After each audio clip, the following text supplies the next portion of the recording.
Hello everyone, welcome to our channel The Physio Voice. Myself Sheikh Abdul Qadir, and in this video I am going to discuss something about the core stabilization concept. This is one of the widely used and as well as widely debated concept in our profession. In this video I would like to emphasize on the fallacies of core stabilization concept at various levels.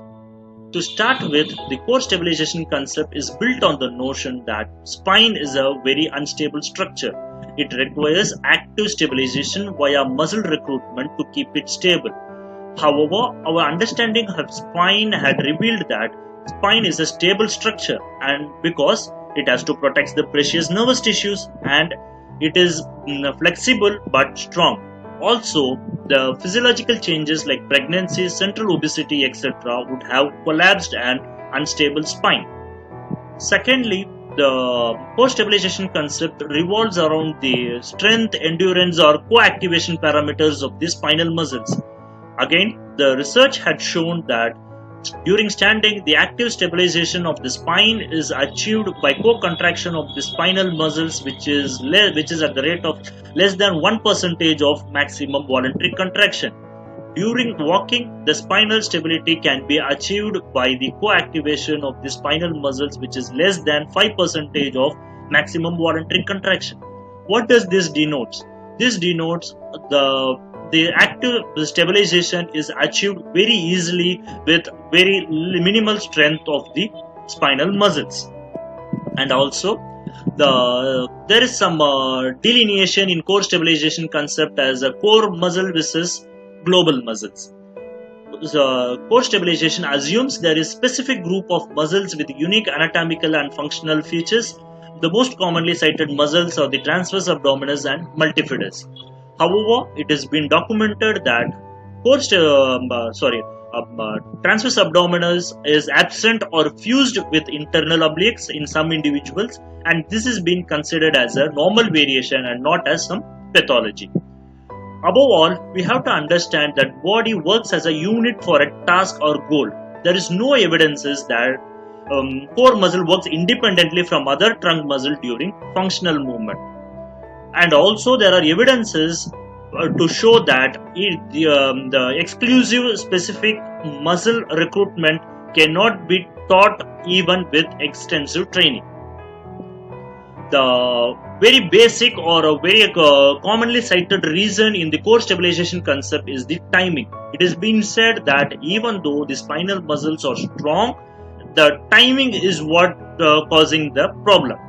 Again, the researchers had shown the difference in the transverse abdominis activation between healthy individuals and those with back pain is somewhat around 100 milliseconds. We have to understand that 1000 milliseconds makes 1 second. So, the duration of 100 milliseconds is somewhat beyond the patient's conscious control and the clinical capabilities of the therapist to test or to alter. Whatever we have seen till now is the fallacies at the principle level, and now we can see what can be the fallacies at the assessment level. There is no established or gold standard assessment method for core stabilization.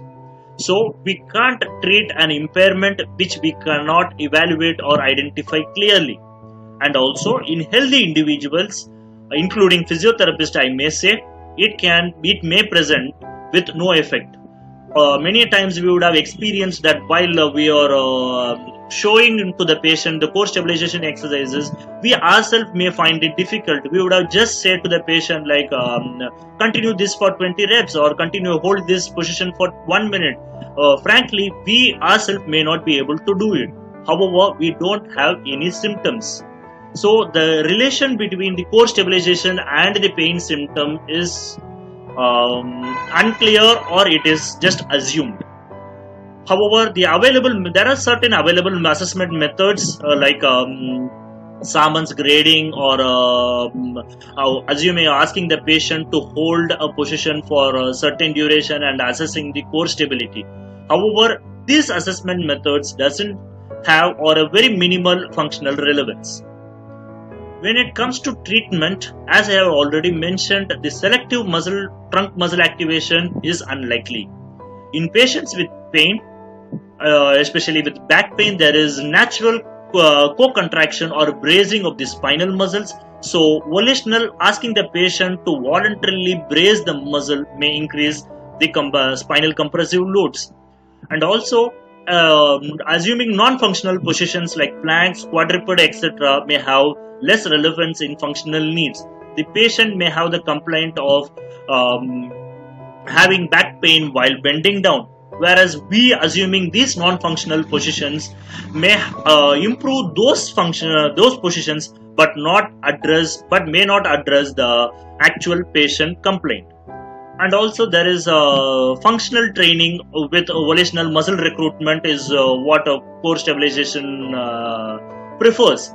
Means if the patient has problem in bending down, ask the patient to voluntarily recruit the core while doing that movement. On the other hand, this may hinders with the body's way of stabilization, and also this may induce kinesiophobia among patients. Why? Because every time the patient has been asked to recruit the muscle while performing a painful activity is strengthening the notion that this activity is going to be painful and I am stabilizing it. So whenever the patient does that movement without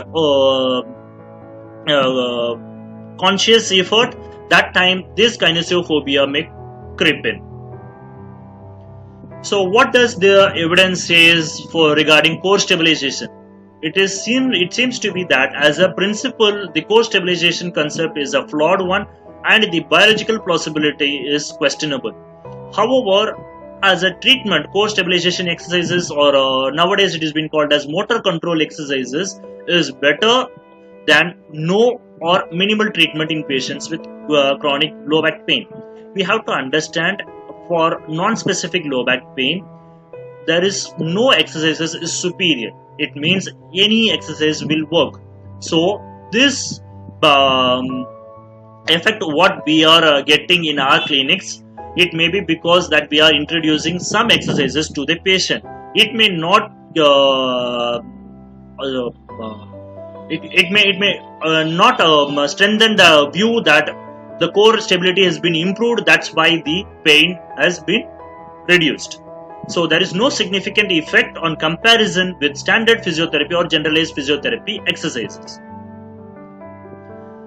So I would like to come to the clinical implication of this understanding. So there can be three probable scenarios where we may encounter in clinical settings. So if a patient has already been doing core exercises, what can we do? Do we have to stop it? If we have to, what we can do is, if the patient enjoys doing certain exercises like planks or bridging or any activities, we can allow the patient to continue with these exercises. However, we have to make sure that the patient is not voluntarily recruiting the muscle. If it is just like assuming the position and patients enjoy it, that is well and good. We can continue with those exercises. What if the patient has no idea of what core is? Now, with all these fallacies, I think it is not justified from our part to introduce something as core stabilization to the patient and asking him to do it.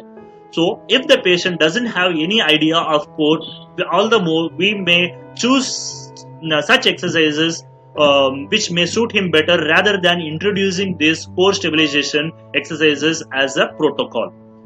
There can be a scenario where we have been doing some other exercises and patient may come and inquire about core stabilization exercises. The patient may ask, why you have not taught me these core stabilization exercises? That time we have to educate the patient, explain to the patient that these core exercises have certain fallacies, or it is not that established and it is not been evidence based. So we can explain to the patient about the fallacies. So the take home message from this video presentation is, we have to avoid training of volitional muscle recruitment, because as the benefits are unclear and there are chances like we may do some harm, so better we can avoid it. whenever we are coming across certain new method or technique, we have to ask for the biological plausibility first rather than asking for the evidence at the first place itself. It's okay if we what we have been practiced for long time is not effective or it is unclear, because as a profession we are evolving, and this is how we can evolve ourselves. But it is not okay to stick to certain things which, because we had learnt it, even though we know it may be probably harmful or it is ineffective. I would like to conclude this presentation by this saying that a physiotherapist or a human's mind will believe what it wants to, no matter whether it is actually present or not. Hope you enjoyed you like this presentation, and do share with your friends, and don't forget to subscribe to our channel, The Physio Voice. Thank you.